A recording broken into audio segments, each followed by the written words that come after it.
الحمد لله الولي الحميد بلغنا بفضله العام الهجري الجديد وأشهد أن لا إله إلا الله وأشهد أن سيدنا ونبينا محمدا رسول الله أرسله بالهدى ودين الحق ليظهره على الدين كله ولو كره المشركون اللهم صل وسلم على سيدنا ونبينا محمد صلى الله عليه وسلم وبارك عليه وعلى آله وصحبه أجمعين أما بعد عباد الله أوصيكم أولا وإياي بتقوى الله. أعوذ بالله السميع العليم من الشيطان الرجيم. يا أيها الذين آمنوا اتقوا الله وكونوا مع الصادقين.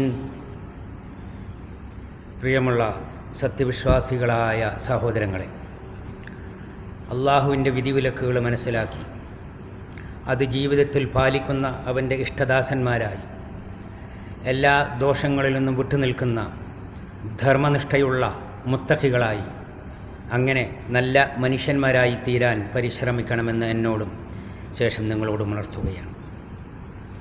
ഹിജ്റ വർഷത്തിൻ്റെ അവസാനത്തെ മാസമായ ഒരുപാട് പുണ്യങ്ങൾ കർമ്മങ്ങൾ നിറഞ്ഞ ഹജ്ജ് മാസത്തിൻ്റെ സമാപനത്തിൽ പുതിയ ഹിജ്റ വർഷത്തിൻ്റെ തുടക്കത്തിലാണ് നമ്മൾ എത്തി നിൽക്കുന്നത്.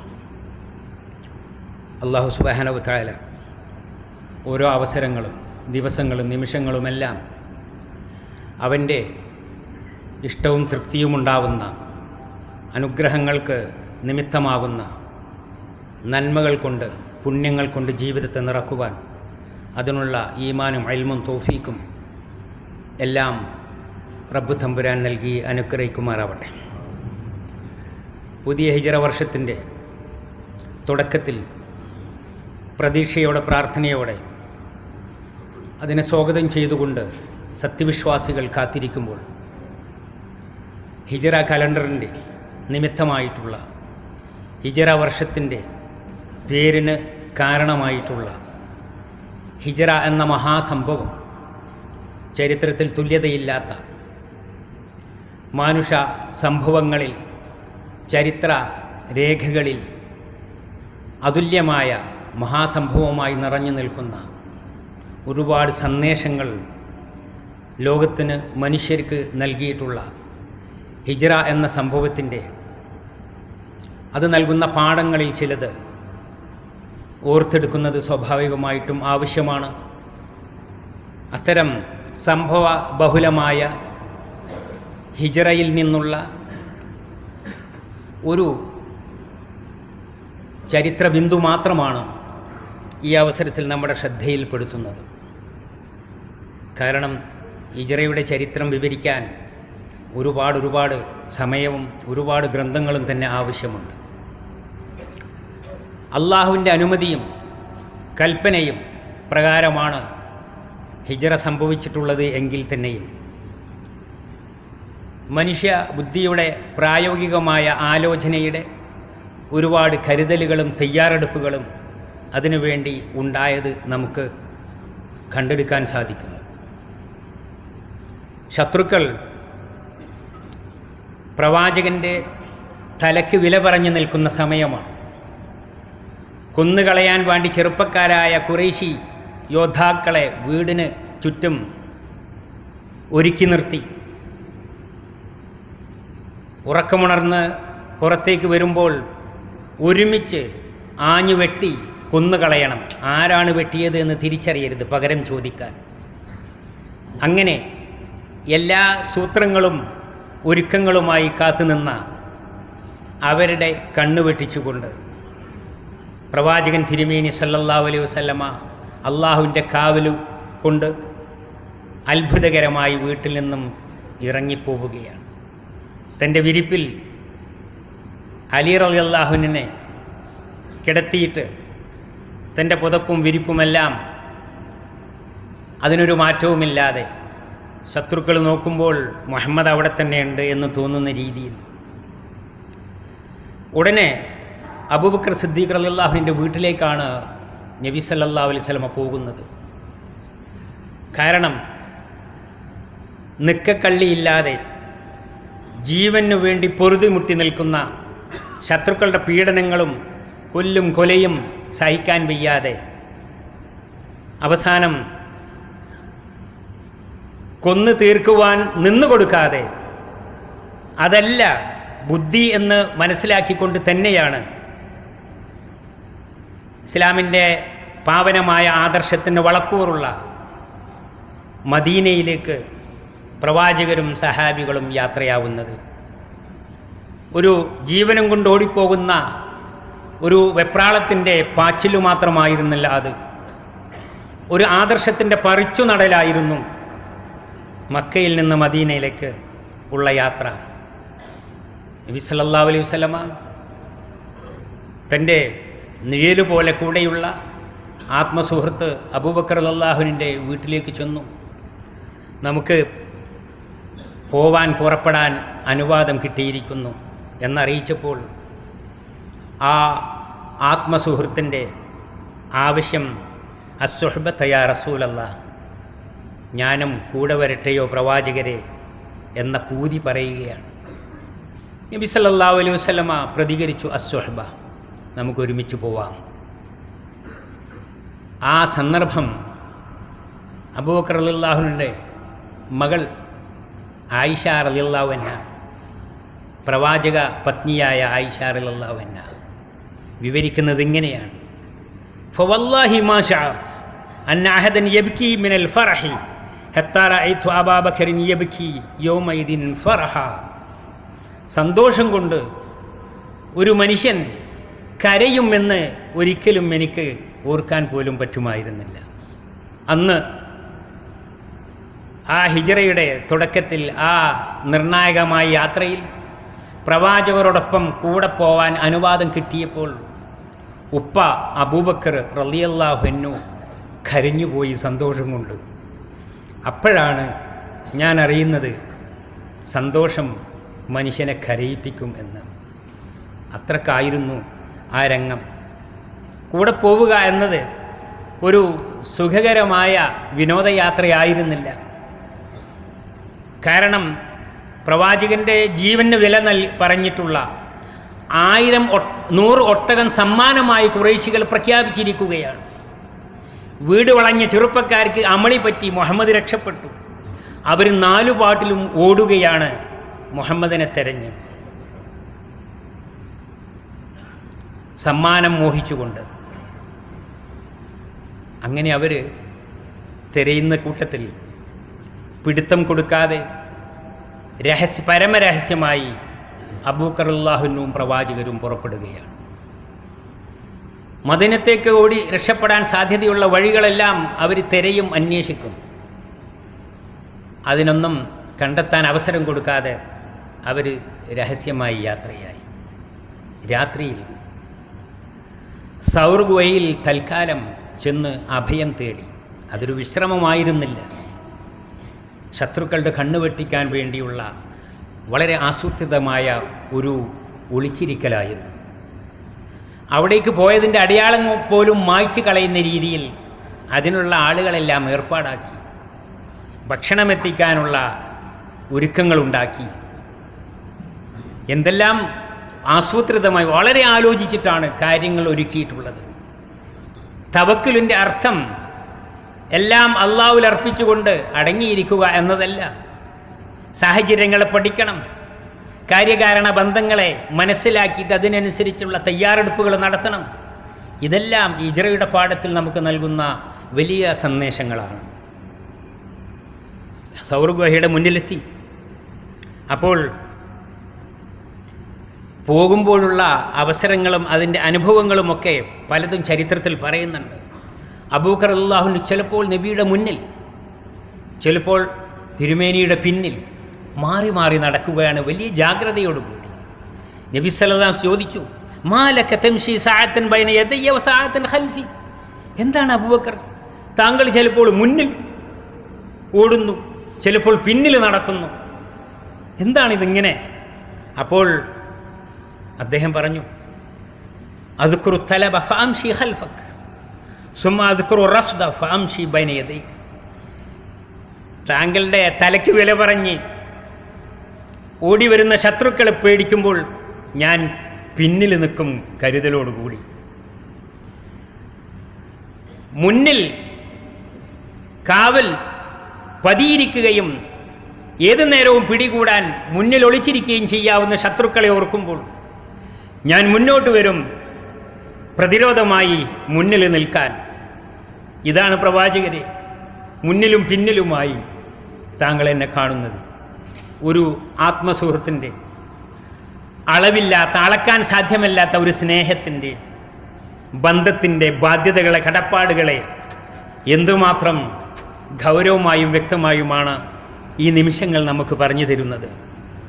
അപ്പോൾ പ്രവാചകർ സല്ലല്ലാഹു അലൈഹി വസല്ലം ചോദിക്കുന്നുണ്ട്, യാ അബൂബക്കർ ലൗ കാന ശൈഉൻ അഹബബ്ത അൻ യകൂന ബിക ദൂനി, എന്തെങ്കിലും വല്ല അപകടവും സംഭവിക്കുകയാണെങ്കിൽ നമ്മുടെ ഈ യാത്രയിൽ, അത് എനിക്കല്ല, അത് ഏൽക്കാൻ താങ്കൾ എന്നേക്കാൾ മുന്നിൽ തയ്യാറാണെന്നാണോ സൂചിപ്പിക്കുന്നത്?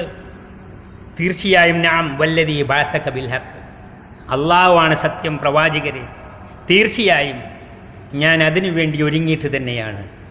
അതുകൊണ്ടാണ് എൻ്റെ നീക്കങ്ങളെ, ചലനങ്ങളെ താങ്കൾ ഇങ്ങനെ കാണുന്നത് എന്ന്. അങ്ങനെ അവർ നടന്നു ഗുഹാമുഖത്തെത്തി.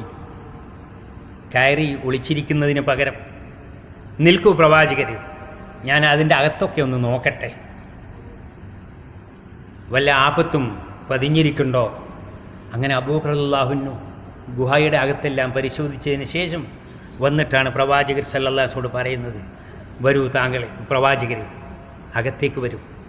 അങ്ങനെ അവർ ഗുഹയിൽ എത്തി. തൽക്കാലം ആശ്വാസമായി.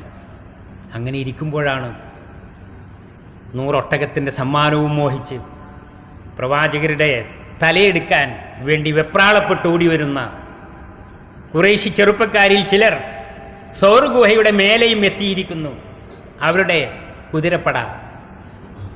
അത് കണ്ടപ്പോൾ അബൂബക്കർ റളിയല്ലാഹു അൻഹു പേടിയായി. അദ്ദേഹം വിഷമിച്ചു. അവിടുന്ന് പറഞ്ഞു, ലൗ അന്ന അഹദഹും നളറ തഹ്ത ഖദമൈഹി ലഅബ്സറന. പൊന്നാര നബിയെ, ഒരാളെങ്കിലും താഴോട്ട് നോക്കിയാൽ, കാലിൻ്റെ ചോട്ടിലേക്ക് നോക്കിയാൽ ഈ വിള്ളലിൻ്റെ അകത്തുകൂടി ഗുഹയിൽ നമ്മളിരിക്കുന്നത് അവർ കണ്ടെങ്കിലോ എന്ന് അബൂബക്കർ റളിയല്ലാഹു അൻഹു തൻ്റെ ബേജാറ് പറഞ്ഞു. പ്രവാചകരെ ആശ്വസിപ്പിച്ചു. പ്രസിദ്ധമായ ആ വചനം, മാ ലന്നുക യാ അബൂബക്കറിൻ ബി ഇസ്നൈൻ അല്ലാഹു സാലിസുഹുമ. മൂന്നാമനൊരാളായി അള്ളാഹു കൂടെയുണ്ടെങ്കിൽ അങ്ങനെയുള്ള രണ്ടാളെപ്പറ്റി എന്താ നിനക്ക് പറയാനുള്ളത്? എന്താണ് നമുക്ക് പേടിക്കാനുള്ളത് അബൂബക്കർ എന്ന് പറഞ്ഞു. അള്ളാഹുവിൻ്റെ കാവലിനെ കുറിച്ചോർത്ത് ഈമാനിൻ്റെ കരുത്തും തവക്കലിൻ്റെ എല്ലാ സുരക്ഷിതത്വവും ബോധ്യപ്പെടുത്തി പ്രവാചകർ സല്ലല്ലാഹു അലൈഹി വസല്ലമ അബൂബക്കർ റളിയല്ലാഹുവിനെ ആശ്വസിപ്പിച്ചു. അപ്പോഴാണ് വിശുദ്ധ ഖുർആനിൻ്റെ വചനം, ഫഅൻസലല്ലാഹു സകീനതഹു അലൈഹി വഅയ്യദഹു ബിജുനൂദിൻ ലം തറൗഹാ. അള്ളാഹു തൻ്റെ സമാധാനത്തെ, തൻ്റെ സുരക്ഷിതത്വത്തെ, തൻ്റെ ആശ്വാസത്തെ അള്ളാഹു ഇറക്കി കൊടുത്തു. എന്നിട്ടോ നിങ്ങൾക്കാർക്കും കാണാൻ സാധ്യമല്ലാത്ത അള്ളാഹുവിൻ്റെ സൈന്യത്തെയും അള്ളാഹു സജ്ജമാക്കി, മലക്കുകളെയും ഇറക്കി കൊടുത്തു എന്ന് വിശുദ്ധ ഖുർആൻ സൂറത്ത് തൗബയിൽ സൂചിപ്പിക്കുന്ന വചനം. സൂറത്ത് തൗബയിൽ സ്നേഹത്തിൻ്റെ, ആത്മബന്ധത്തിൻ്റെ ആശയങ്ങൾ പറയുമ്പോൾ അതിലെ വലിയ ഒരു സന്ദേശത്തെ മുന്നിൽ വെക്കുകയും അഭ്യർത്ഥിക്കുകയും ചെയ്യുന്നുണ്ട്. അതാണ് യാ അയ്യുഹല്ലദീന ആമനു തഖുല്ലാഹ വകൂനൂ മഅസ്സാദിഖീൻ. നിങ്ങൾ അള്ളാഹുവിനെ സൂക്ഷിക്കുക, തഖ്വ, ധർമ്മനിഷ്ഠ, എല്ലാ ദോഷങ്ങളിൽ നിന്ന് വിട്ടുനിൽക്കാനുള്ള ജാഗ്രതയുണ്ടാവുക ജീവിതത്തിൽ. അതോടൊപ്പം സത്യത്തിൻ്റെ ഭാഗത്ത് നിൽക്കുക, സത്യവാന്മാരോടൊപ്പം നിൽക്കുക, സത്യസന്ധത നിങ്ങളുടെ ജീവിതത്തിൻ്റെ അകത്തും പുറത്തും നിങ്ങൾ നിറച്ചു വെക്കുക, അത് പ്രകടിപ്പിക്കുക, അതിനുവേണ്ടി പ്രതിജ്ഞാബദ്ധമായി നിങ്ങൾ നിലകൊള്ളുക. ആ സത്യസന്ധനായ സഹോദരൻ്റെ, കൂട്ടുകാരൻ്റെ ചരിത്രമാണ്, അതിൻ്റെ അതുല്യമായ മാതൃകയാണ് ഈ ഹിജറയുടെ യാത്രയിൽ അബൂബക്കർ റളിയല്ലാഹു അൻഹു നബി സല്ലല്ലാഹു അലൈഹി വസല്ലമയോടൊപ്പമുള്ള ആ കൂടെയുള്ള നിഴൽ പോലെയുള്ള യാത്രയിൽ മുന്നിലും പിന്നിലുമായി നടക്കുന്ന അദ്ദേഹത്തിൻ്റെ ആ ഉദാഹരണങ്ങളിൽ നമുക്ക് ബോധ്യപ്പെടുന്നത്. അബൂബക്കർ റളിയല്ലാഹു അൻഹു പറയാണ്, ഞങ്ങൾ രാത്രി മുഴുവൻ യാത്ര ചെയ്തു. ഗുഹയിൽ നിന്നിറങ്ങി പിന്നീടുള്ള യാത്രയും ഹിജ്റയുടെ ദുർഘടമായ ആ യാത്ര, രാത്രി മുഴുവൻ ഞങ്ങൾക്ക് യാത്രയായിരുന്നു. ഹെത്താ ഖാമ ഖായിമുൽ ലഹീറ, അങ്ങനെ നേരം പുലർന്നു, വെയിലുദിച്ചു, ഉച്ചയായി. അപ്പോൾ ഒരു തണലുള്ള ആ സ്ഥലത്തെത്തി. അപ്പോൾ ഞാൻ പ്രവാചകർ സല്ലല്ലാഹു അലൈഹി വസല്ലമയോട് പറഞ്ഞു, നബി ഉറങ്ങിയിട്ടില്ല, ക്ഷീണമുണ്ട്, പ്രയാസങ്ങൾ പലതുണ്ട്, താങ്കൾ അല്പം വിശ്രമിക്കൂ പ്രവാചകർ. കുൽത്തു നം യാ റസൂലല്ലാഹ്, ലേശമൊന്ന് ഉറങ്ങിക്കോളൂ, വിശ്രമിക്കൂ എന്ന് ഞാൻ പറഞ്ഞു. ഈ പറയുന്ന ആളും ആ രാത്രി ഒന്നും ഉറങ്ങിയിട്ടില്ല. എല്ലാ വിഷമങ്ങളും ക്ഷീണങ്ങളുമുണ്ട്, മനുഷ്യനാണ്. പക്ഷേ പ്രവാചകർക്ക് വേണ്ടിയുള്ള കാവലിൻ്റെ ആ വല്ലാത്ത ജാഗ്രത അദ്ദേഹത്തിന് ഉറക്കവും ക്ഷീണവും ഒന്നും തോന്നിച്ചില്ല. പകരം പ്രവാചകരോട് വിശ്രമിക്കാൻ വേണ്ടി പറയുകയാണ്. നമ്മൾക്ക് ലേശം കിടക്കാം, വിശ്രമിക്കാം എന്നല്ല, താങ്കൾ വിശ്രമിക്കൂ പ്രവാചകരെ എന്ന് പറയുന്ന അബൂബക്കർ റളിയല്ലാഹു അൻഹു നമുക്ക് കാണാം. സ്നേഹത്തിൻ്റെ, സ്നേഹബന്ധത്തിൻ്റെ, ആത്മാർത്ഥമായ സാഹോദര്യത്തിൻ്റെ ഉദാഹരണങ്ങളാണ് ഈ ചരിത്രത്തിലൊക്കെ നമുക്ക് കാണാൻ സാധിക്കുന്നത്. സ്നേഹത്തെക്കുറിച്ച് പറഞ്ഞ ഒരുപാട് വചനങ്ങളുണ്ട്. മഹാനായ അബൂ സുഫിയാൻ റളിയല്ലാഹു അൻഹു, അദ്ദേഹം ഇസ്ലാമിൻ്റെ ആദ്യകാലത്തിൽ വർഷങ്ങളോളം പ്രവാചകർക്കും ഇസ്ലാമിനും എതിരിലായിരുന്നു. ബദർ യുദ്ധത്തിൻ്റെയും ഉഹദ് യുദ്ധത്തിൻ്റെയും ഒക്കെ ചരിത്രത്തിൽ നമ്മളത് കാണുന്നുണ്ട്. അദ്ദേഹം വലിയ യുദ്ധ തന്ത്രജ്ഞനും വലിയ നേതൃത്വവും കരുത്തുമുള്ള നേതാവുമായിരുന്നു. അദ്ദേഹം മക്കയിലെ ഇസ്ലാമിൻ്റെ ആരംഭ കാലഘട്ടത്തിൽ പലരെയും പീഡിപ്പിക്കുകയും കഥ കഴിക്കുകയും വകവരുത്തുകയും ഒക്കെ ചെയ്ത ചരിത്രമുണ്ട്. അക്കൂട്ടത്തിൽ സെയ്ദ് ബിൻ ദനിയ റളിയല്ലാഹു അൻഹു അദ്ദേഹത്തെ വധിച്ചു കളയാൻ വേണ്ടി വേറെ ചില ഖുറൈശി ശത്രു സൈന്യങ്ങളോടൊപ്പം കൊണ്ടുപോവുകയാണ്. മക്കയിലടുത്ത് തൻഈമിലേക്ക് എത്തി. അവിടെ എന്തും നേരിടാൻ തയ്യാറായി മഹാനായ സഹാബി നിൽക്കുകയാണ്. കാരണം ഇസ്ലാമിന് വേണ്ടി, പ്രവാചകർക്ക് വേണ്ടി ജീവൻ ത്യജിക്കാനും അവർ തയ്യാറാണ്. അന്നേരത്ത് അബൂ സുഫിയാൻ ചോദിക്കുന്നുണ്ട്, ശത്രുക്കളുടെ നേതാവാണ്, അൻഷദുക്കല്ലാഹി യാ സെയ്ദ് അതുഹിബ്ബു അന്ന മുഹമ്മദൻ ഇൻദനൽ ആന ഫീ മക്കാനിക് നദ്രിബു ഉനഖഹു വ അന്നക ഫീ അഹ്ലിക്. നിന്നെ വിടാം, നീ വീട്ടിൽ പോയി വിശ്രമിച്ചോ, കുടുംബത്തോടൊപ്പം കഴിഞ്ഞോ. പകരം നിന്റെ മുഹമ്മദിനെ കൊണ്ടുവന്ന് ഇവിടെ ആക്കിയിട്ട് അവൻ്റെ കഴുത്ത് ഞാൻ വെട്ടും, നിന്നെ വെറുതെ വിടാം, പകരം നീ ഞങ്ങൾക്ക് സമ്മതമാണോ എന്ന് ചോദിക്കുന്നുണ്ട്. അപ്പോൾ സെയ്ദ് റളിയല്ലാഹു അൻഹു പറയാണ്, വല്ലാഹി മാ ഉഹിബ്ബു അന്ന മുഹമ്മദൻ അൽ ആന ഫീ മക്കാനിഹി അല്ലദീ ഹുവ ഫീഹി തുസീബുഹു ഷൗക്കത്തുൻ തുഉദീഹി. അള്ളാഹിൻ്റെ പ്രവാചകർ മുഹമ്മദ് സല്ലല്ലാഹു അലൈഹി വസല്ലമ ഇപ്പോൾ എവിടെയാണോ ഉള്ളത് അവിടെ തന്നെ നിൽക്കുക, എന്നിട്ട് അവിടുത്തെ തിരുമേനിയുടെ കാലിൽ ഒരു മുള്ളു കുത്തുന്നത് പോലും എനിക്കിഷ്ടമല്ല. ഞാൻ എൻ്റെ കുടുംബത്തിൽ അടങ്ങിയിരിക്കുക, വിശ്രമിക്കുക, തിരുമേനിയുടെ കാലിൽ ഒരു മുള്ളു കുത്തുന്നത് പോലും എനിക്കിഷ്ടമല്ല. ഞാൻ അതുപോലും സഹിക്കുകയില്ല, സമ്മതിക്കുകയില്ല. എന്നിട്ടല്ലേ എന്നെ നിങ്ങൾ വെറുതെ വിട്ടിട്ട് പ്രവാചകരെ കൊണ്ടുവന്ന് കഴുത്തുവെട്ടും എന്ന് പറയുന്നത്. ഇത് കേട്ട അബൂ സുഫിയാൻ റളിയല്ലാഹു അൻഹു പിന്നീട് ഇസ്ലാം സ്വീകരിച്ചു. അദ്ദേഹം അക്കാലത്ത് ശത്രുപക്ഷത്തുള്ള സമയത്ത് അദ്ദേഹം പറയാണ്, മാ റഅയ്തു അഹദൻ യുഹിബ്ബു അഹദ കഹുബ്ബി അസ്ഹാബി മുഹമ്മദിൻ മുഹമ്മദ. മുഹമ്മദിൻ്റെ കൂട്ടുകാർ, കൂടെയുള്ളവർ, പുതിയ ദീന് സ്വീകരിച്ചവർ, അവർ മുഹമ്മദിനെ സ്നേഹിക്കുന്നത് പോലെ ലോകത്ത്, ഭൂമി ലോകത്ത് ഒരു മനുഷ്യനും ഒരാളെയും സ്നേഹിക്കുന്നത് ഞാൻ കണ്ടിട്ടില്ല എന്ന് സ്നേഹത്തിൻ്റെ, സഹാബത്തിനിടയിൽ കാഴ്ചവെച്ചിട്ടുള്ള, ആ ജീവിതം കാഴ്ചവെച്ചിട്ടുള്ള സ്നേഹത്തിൻ്റെ മൗഢതമായ ഉന്നമായ ഉദാഹരണം, അതിന് തുല്യതയില്ല എന്ന് ശത്രുക്കളോട് അബൂ സുഫിയാൻ പറയുകയാണ്, കൂടെയുള്ള ശത്രുക്കളോട്. ഇങ്ങനെ ചരിത്രം രേഖപ്പെടുത്തിയിട്ടുള്ള ആത്മാർത്ഥമായ ബന്ധം അത് ഹിജ്റയിൽ നമുക്ക് കൂടുതൽ ബോധ്യമാവുന്ന, തെളിഞ്ഞു വരുന്ന, നമുക്ക് പാഠമായി ഉൾക്കൊള്ളാനുള്ളതാണ്. അല്ലാഹു സുബ്ഹാനഹു വ തആല ആദർശ ബന്ധവും ആദർശബോധവും അതിൻ്റെ അടിസ്ഥാനത്തിലുള്ള ആത്മാർത്ഥമായ സ്നേഹവും ജീവിതത്തിൽ, പ്രത്യേകിച്ച് പ്രവാചകർ സല്ലല്ലാഹു അലൈഹി വസല്ലം ഖുൽ ഇൻ കുൻതും തുഹിബ്ബൂനല്ലാഹ ഫത്തബിഊനി, നിങ്ങൾ അള്ളാഹുവിനെ സ്നേഹിക്കുന്നുവെങ്കിൽ എന്നെ പിൻപറ്റുക എന്ന് പറഞ്ഞ ആ വചനം നമ്മുടെ ജീവിതത്തിൽ ആദർശപരമായ ആത്മാർത്ഥമായ ഒരു സ്നേഹത്തിൻ്റെ ബന്ധം കൂടുതൽ ശക്തിപ്പെടുത്താൻ കാരണമാവേണ്ടതുണ്ട്. അള്ളാഹു അനുഗ്രഹിക്കുമാറാവട്ടെ. അഖൂലു ഖൗലി ഹാദാ വഅസ്തഗ്ഫിറുല്ലാഹ ലി വലക്കും ഫസ്തഗ്ഫിറൂഹു ഇന്നഹു ഹുവൽ ഗഫൂറുർ റഹീം.